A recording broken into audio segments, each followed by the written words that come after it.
तो बच्चों, mental math class 10th मैं हूं हरी सर और आप सभी बच्चे देख रहे हैं आपका अपना यूट्यूब चैनल चलो कदम बढ़ाए। जो बच्चे हिंदी मीडियम में पढ़ते हैं उनके लिए अलग से चैनल है जिसका नाम है मैथ्स विद हरी सर। और एक चीज़ और मैं आपको बताना चाहता हूं कि मैंने सिलेबस जो आपके 9th क्लास में 10th क्लास में 8th क्लास में जो सिलेबस है मैथ का, उसके ऊपर भी मैंने वीडियो बनानी शुरू कर दी है। फिलहाल मैं 9th क्लास की वीडियो बना रहा हूं और उसके लिए मैंने एक अलग चैनल बनाया जिसका नाम है मैथ लॉग, तो आप उसे भी देख सकते हैं। आइए करना शुरू करते हैं। तो देखो बच्चों, यहाँ पर क्वेश्चन मैंने पहले से लिख के रखा हुआ है, ये देखिए थोड़ा सा। क्या कहता है, if D E parallel B C then find the ratio A D E and area. ठीक है, ट्रायंगल है और ये क्वाड्रिलेटरल है डी ई सी बी। ठीक है, डी ई सी बी, ये हमें एरिया फाइंड आउट करना है। तो यानी इनके एरिया का रेशो फाइंड आउट करना, कहने का मतलब ये है। ठीक है, ए डी ई का और डी ई सी बी का इनका रेशो क्या है। तो आइए सबसे पहले देखो, डी ई पैरेलल है बी सी के। ठीक है, डी ई क्या है, पैरेलल है बी सी के। तो अब ये क्या होगी, एक ट्रांसवर्स लाइन हो गई और इधर ए सी भी क्या है, एक ट्रांसवर्स लाइन है। मैं आपको क्यों बता रहा हूँ, आइए मैं इसको करना शुरू करता हूँ। देखो कैसे करना है। सबसे पहले सॉल्यूशन देखो, ट्रायंगल ए डी ई, ये ट्रायंगल ए डी ई और एक triangle A B C and triangle A B C. ये बड़ी वाली ट्रायंगल ले ली ए बी सी और एक ये ले ली छोटी ए वाली। ठीक है, अब इसमें देखो कि एंगल ए इक्वल है एंगल ए के, ये तो कॉमन एंगल हो गया। ठीक है, ये कॉमन एंगल है। अब सेकंड, ये एंगल इक्वल है इस एंगल के, ये टू लाइन पैरेलल है, ये एक ट्रांसवर्स लाइन हो गई, तो ये कोरस्पॉन्डिंग एंगल हो गई बच्चों। तो एंगल डी इक्वल होगा एंगल बी के। कोरस्पॉन्डिंग एंगल आप इधर लिख दीजिए।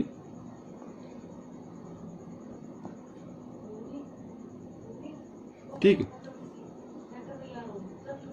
एंगल्स इसी प्रकार इधर भी ये कोरस्पॉन्डिंग एंगल आ जाएंगे। ठीक है ना, तो आप चाहे तो इनको भी लिख सकते हैं। हालांकि टू कंडीशन ही हमारे पास पर्याप्त हैं। तो एंगल सी इधर लिख सकते हैं, कोरस्पॉन्डिंग एंगल। ठीक है, अब ट्रायंगल, ये देखो triangle A D E, triangle A D E similar है ट्रायंगल ए बी सी की। ठीक है, सिमिलर आ गया। वो क्राइटेरिया क्या लगा, एंगल एंगल। ठीक है, इस क्राइटेरिया से ये सिमिलर हो गई।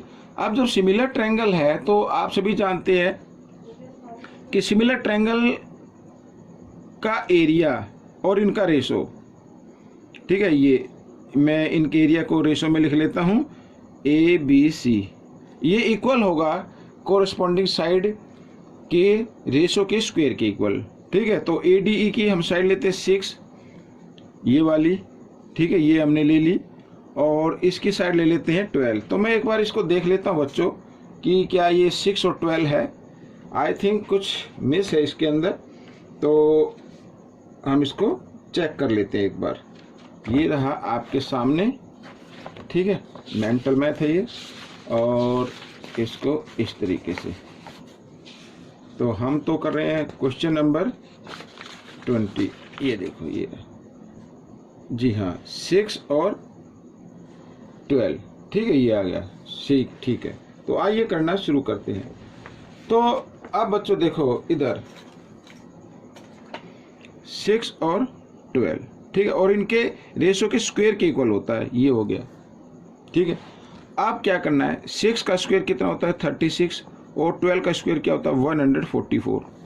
ठीक है, अब आगे, अब देखो अगर एरिया ए डी ई, ये तो ए डी ई है। ठीक है, और एरिया ए बी सी, अगर मैं ए बी सी में से, देखो इधर फिगर देखो, इस ए बी सी में से अगर ए डी ई ये मैं कट कर देता हूँ, मान लीजिए ये हम हटा देते हैं ऊपर वाला, तो क्या बचेगा, डी ई सी बी बचेगा। ठीक है, तो हम क्या करेंगे, इस एरिया में से माइनस कर देते हैं एरिया ए डी ई। ठीक है, इस तरीके से। तो जो इनका एरिया आया है उसमें से भी तो माइनस हो जाएगा ना, भाई इसमें ए बी सी में से क्या, ए बी सी कह रही है क्या 144, तो माइनस कर देना ए डी यानी 36 माइनस कर देते हैं। तो इधर 36 और इधर आगे बच्चों माइनस करते हैं, तो 4 में से 6 माइनस नहीं होंगे, बोल रहे 14 में 6 माइनस किया 8, ठीक है, और इधर रह गया कितना 3, ये आ गया और 1 यूँ का यूँ आ गया, ठीक है। अब देखो अगर मैं इधर नीचे अगर इसको मैं डिवाइड करूँ तो 36 1 जा 36 और 36 3 जा 108। तो कहने का मतलब ये है कि आपका आंसर निकल चुका है, एरिया ADE और एरिया, ठीक है। ये अगर ABC में से AD माइनस कर दिया तो क्वाड्रिलेटरल बचता है DECB, ठीक है। तो एरिया इनके एरिया का रेशो क्या आ गया 1:3। तो या तो ये आप इस तरीके से लिख दीजिए या आप इस तरीके से लिख सकते हैं 1:3, ठीक है। तो ये क्वेश्चन आपका हो गया। आइए करते हैं नेक्स्ट क्वेश्चन। अब देखो क्वेश्चन 16 क्या कहता है, ये रहा आपके सामने। An aeroplane leaves an airport and flies due to at north 300 kilometre per hour, ठीक है। ये मैंने यहाँ पर कुछ एक फिगर बना ली है। तो ये मान लो ये स्टार्टिंग पॉइंट है, ठीक है, यहाँ पर, और ये नॉर्थ की तरफ मूव करता है एक एरोप्लेन, और स्पीड कितनी है 300 किलोमीटर पर आवर, यानी 1 आवर में 300 किलोमीटर जाता है, ठीक है। At the same place same time another aeroplane leaves the same airport and fly due to west, और वो वेस्ट की तरफ मूव करता है यहाँ से इस तरफ, ठीक है। और इसकी स्पीड क्या आ रही है 400 किलोमीटर पर आवर, यानी 1 आवर में 400 kilometre. How far apart the two aeroplane would be after 1/2 hours, ठीक है। यानी 1.5 घंटे में 1 और 1/2 आवर्स में कितनी डिस्टेंस उसके बीच में होंगी, ये हमें फाइंड आउट करना है। अब बच्चों यहाँ पर ये जो एरोप्लेन जाता है ये 1 आवर में कितना जाता है 300 किलोमीटर, 1 आवर में 300 किलोमीटर दिया हुआ है, 1 आवर में 300 किलोमीटर। तो हाफ आवर में कितना जाएगा, तो इसका हाफ जाएगा 150। तो इन दोनों को अगर हम प्लस कर दे तो 450 हो जाएगा, यानी 1 और 1/2 आवर्स में 450 की डिस्टेंस उसने कवर की, 450 किलोमीटर की डिस्टेंस उसने कवर की यहाँ पर, ठीक है। इधर ये चला गया। और सेकंड जो एरोप्लेन है वो वेस्ट की तरफ जाता है, स्पीड क्या है उसकी 400 किलोमीटर पर आवर। तो हाफ आवर में ये तो 1 आवर की होगी और हाफ आवर में 200 और हो जाएगी, तो 600 हो जाएगा। तो मैं इधर लिख लेता हूँ 600 ये।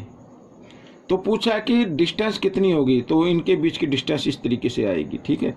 तो इधर ये स्केल था इधर, चलो कोई नहीं, मैं इसको हाथ से बनाने की कोशिश करता हूँ ताकि ये इस तरीके से, ठीक है। थोड़ा सा इसको अगर टेढ़ा होता है इग्नोर करें प्लीज। अब देखो बच्चों, अब ये 90 डिग्री का एंगल है, तो एक तरीके से ये O हो गया पॉइंट, और ये मान लो A और ये B। तो OAB का हमें ये एक राइट एंगल ट्रायंगल मिल गया हमें। तो हमें 8B फाइंड आउट करनी है, हाइपोटेन्यूज फाइंड आउट करनी है। तो हम जानते हैं कि जो लॉन्गेस्ट साइड होती है वो बाकी जो 2 साइड होती है उनके स्क्वायर के सम के इक्वल होती है। आइए करना शुरू कर देते हैं। तो AB का स्क्वायर इक्वल होगा AO square plus OB square, ठीक है, इस तरीके से। तो AB और ये इधर स्क्वायर है, मैं इधर आकर लाकर इसको स्क्वायर रूट में चेंज कर देता हूँ। तो AO क्या है 450 का स्क्वायर इस तरीके से, ठीक है। और ये आ गई बच्चों OB यानी 600 स्क्वायर ऐसे, ठीक है। अब देखो AB तो 450 यानी 45 है, 45 का निकाल लीजिए। 45 का स्क्वायर रूट क्या होगा बच्चों, अब देखो 5 का स्क्वायर क्या होता है 25, और 4 से नेक्स्ट नंबर कौन सा होता है 5। तो 4 5 जा 20, तो ये आ जाएगा बच्चों, ठीक है। और मैं इसको लिख देता हूँ इधर 45 का है, और इसमें 1 0 थी तो स्क्वायर में 2 0 बन जाती हैं। और 6 का स्क्वायर क्या होता है 36, और 2 0 इसमें है तो इसकी बन जाएंगी 4 0 इस तरीके से। तो ये टोटल डिस्टेंस आ गई बच्चों। अब इसको हम ऐड कर लेते हैं, क्या कर लेते हैं ऐड कर लेते हैं, ठीक है, ऐड। तो 2 0 2 0, तो 2 0 यूँ क्यों आएंगी, इधर 25 पे इधर 2 0 तो 25 आ जाएगा, ठीक है। और इधर 36 और इधर 20, तो 6 यूँ का यूँ आएगा, और 3 और 2 5 आ जाएगा, ये आ गया बच्चों। अब स्क्वायर रूट आपको फाइंड आउट कर लेना है, ठीक है। स्क्वायर रूट फाइंड आउट करने के लिए आपको क्या करना पड़ेगा, आपको डिवीजन मेथड से इसको फाइंड आउट कर लेना है इस तरीके से, ठीक है। पेयर बना लीजिए, ये आ गया। तो 56 तो परफेक्ट स्क्वायर नंबर नहीं है, तो इससे कम नंबर कौन सा 49 है, वो 7 के स्क्वायर पे आता है, तो 7 पे हम इसको लेंगे, ठीक है। 7 7 जा 49 इस तरीके से, ठीक है। और माइनस किया, बोरो लिया 16, यहाँ पे आ गया 7। नेक्स्ट पेयर हमने डाउन किया और जिस नंबर से हमने डिवाइड किया था उसका हमने डबल कर दिया इस तरीके से, ठीक है। अब देखो बच्चों, अब किस पे चलाए इसको, तो अगर हम इसको 5 पे चलाएं, किस पे चलाएं, 5 पे, 5 के स्क्वायर पे, तो 5 इधर 5 इधर, और 5 से मल्टीप्लाई करना है। 5 5 जा कितना होता है 25, कैरी 2, 5 4 जा 20 और 2 22, कैरी 2, 5 1 जा 5 और 2 7, ये आ गया बच्चों। अब एक पेयर नीचे उतारा तो एक जीरो आप ऊपर लगा देंगे, ठीक है। क्या लगा देंगे भाई, एक पेयर नीचे उतारा ना, इधर ये पेयर, अब इस पे तो टेबल चलें तो जीरो लगा देंगे।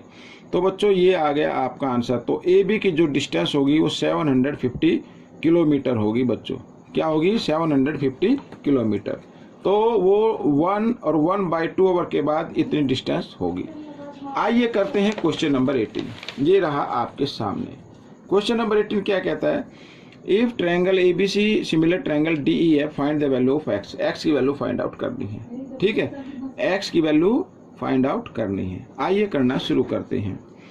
तो एरिया से तो फाइंड आउट होगी नहीं, तो हम जानते हैं अगर 2 ट्रायंगल सिमिलर हैं तो उसकी कोरस्पोंडिंग साइड जो होती है वो इक्वल रेशो में डिवाइड करती है, यानी कि AB बाई ये ABC और DEF, तो DE आएगी बच्चों इधर, ठीक है। ये DE इक्वल होगी AC बाई ये लिख दीजिए अब DF, ठीक है। AC बाई DF इस तरीके से, समझ में आ गया, इसी से हो जाएगी। आइए AB कितनी है, AB को हम लिख लेते हैं बच्चों, AB 2x - 1 और DE है 18 और इक्वल AC है आपकी 3x और DF है आपकी 6 इस तरीके से x, ठीक है। 6x है आई थिंक, ये मैं इसको देख लेता हूँ, 6 सेंटीमीटर लिखा है तो 6x ही होगी। एक बार ज़रा चेक कर लेते हैं बच्चों, कई बार क्या होता है जल्दबाजी में ये थोड़ा सा छूट जाता है। तो यहाँ पर क्वेश्चन नंबर 18, तो क्वेश्चन नंबर 18 पर देखते हैं, जी हाँ 6x है, तो ये 6x हो गई, ठीक है। इसको 6x बना लेते हैं। अब क्या करना, क्रॉस मल्टीप्लाई कर देना, 6 को 2 के साथ करेंगे, 6 2 जा 12 और x को x के साथ किया तो x स्क्वायर बन गया। 6x को माइनस का साइन है, माइनस लगा दीजिए। 6x को 1 के साथ करते हैं मल्टीप्लाई, 6x इक्वल और 18 3 जा होता है 54, 54x हो गया, ठीक है। अब आप x को एक तरफ ले आओ तो 12x स्क्वायर, ठीक है, और माइनस 6x और माइनस 54x हो जाएगा इक्वल 0 आ गया। तो अब बच्चों देखो 12x स्क्वायर और -6 और -54 होता है -60x इक्वल, ठीक है, 0 आ गया। तो 12 कॉमन आ जाएगा इसमें से और x भी कॉमन आ जाएगा, दोनों में है, दोनों टर्म में है, तो ये आ गया, कॉमन ले लिया तो यहाँ पर 1x बच गया और -12 की टेबल में भी आता है 5 पे इस तरीके से, ठीक है। अब देखो x की, अगर इस x की वैल्यू निकाले, ठीक है, तो ये 12 इधर क्या है मल्टीप्लाई में इधर आकर ये डिवाइड में आ जाएगा 0 के।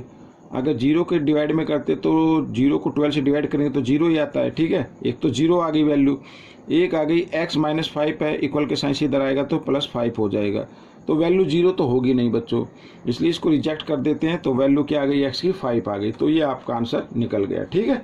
आइए करते हैं क्वेश्चन नंबर 19, बहुत ईजी है बच्चों ये तो, ठीक है। ये देखो, in an ISOCELL right triangle, ISOCELL triangle का मतलब होता है जिसकी 2 साइड क्या होती है, इक्वल होती है, और ये इस तरीके से, यानी ये साइड इक्वल है इस साइड के।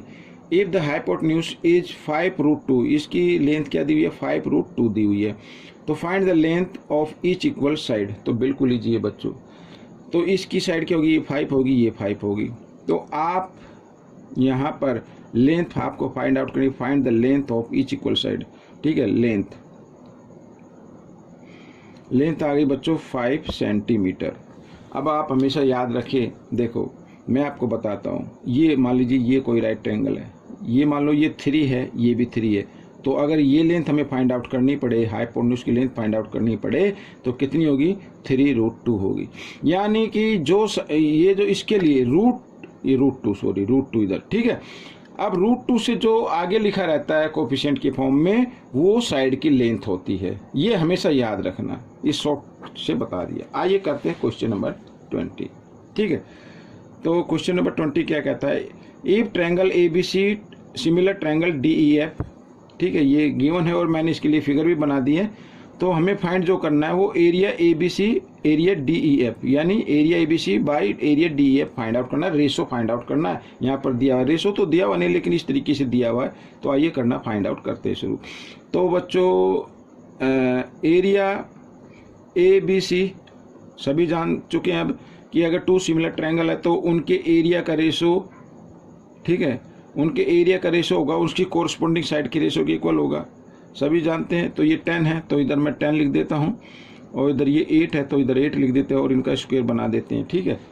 अब 10 का स्क्वायर होता है 100 और 8 का स्क्वायर होता है कितना, 64 होता है बच्चों, ठीक है। अब अगर आप चाहे तो इसको नीचे कर लेता हूँ मैं एक बार, तो आप चाहे तो इसको 4 से डिवाइड कर सकते हैं, ठीक है। ये मैं 4 से डिवाइड कर लेता हूँ, तो ये 25 पे जाएगा और ये 16 पे जाएगा। तो ये बच्चों आपका आंसर आ गया, ठीक है, ये आपका आंसर आ गया। आप चाहे तो इसको मिक्स नंबर में भी लिख सकते हैं, क्योंकि इधर रेशो तो दिया हुआ नहीं, खाली ये लिखा है। तो इसका टोटल मान कितना होगा, वैल्यू कितनी होगी, ये हमें फाइंड आउट करना। तो वैल्यू तो ये आ गई है। अगर आप इसको मिक्स नंबर में लिखना चाहें तो 1 होल नंबर में आएगा, 16 डिनोमिनेटर की फॉर्म में आएगा और इधर ये 9 न्यूमिनेटर की फॉर्म में आ जाएगा। आप 25 को 16 से डिवाइड करके देख लीजिए, ये आपका मिक्स नंबर में आ जाएगा। तो बच्चों ये आपका आंसर आ गया, ठीक है। तो और इसको चाहे तो आप लिख सकते हैं सेंटीमीटर स्क्वायर भी लिख सकते हैं, ठीक है, इस तरीके से। तो बच्चों ये क्वेश्चन आपका कंप्लीट हो गया है। आपको कैसा लगा मुझे ज़रूर बताएं, इसमें से सीखकर दूसरे बच्चों को ज़रूर सिखाना। मिलेंगे नेक्स्ट पार्ट में, टिल देन थैंक यू।